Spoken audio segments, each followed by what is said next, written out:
সংগ্রামী সাথী ও বন্ধুগণ, আপনাদের সকলকে আজকের এই উপস্থিতির জন্য আমার অন্তঃস্থল থেকে জানাচ্ছি আন্তরিক শুভেচ্ছা।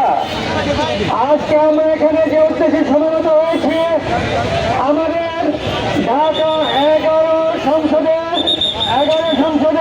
আমাদের যে প্রার্থী, দর্শনীয় যুগের প্রার্থী, আমাদের জুলাই অভ্যুত্থানের সেই অগ্রপথিক বীর সেনানী, আমাদের নয়নের মণি, ঢাকা 11 আসনের আমাদের মুখর শিরোমণি জনাব নাহিদ ইসলামের পক্ষে আমরা 10 দলীয় জোট সাপলাকলির পক্ষে আমরা নির্বাচনে নেমেছি।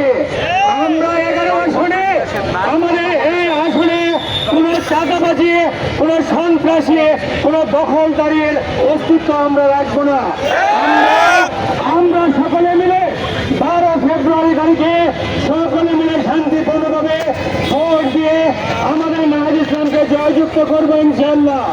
এবং আমরা আগামী সংসদে আমরা নাহিদ ইসলাম সহ আমাদের জোট প্রার্থীদের সংসদে পাঠিয়ে আমরা বাংলাদেশে একটি ইনসাফ রাষ্ট্র কায়েম করবো ইনশাআল্লাহ। আমরা বাংলাদেশকে ইনসাফের রাষ্ট্র কায়েম করবো। আমরা সবাই আজাদি হব, এই প্রত্যাশা রেখে আমি আমার সংক্ষিপ্ত বক্তব্য শেষ করছি। সবাই ভালো থাকবেন।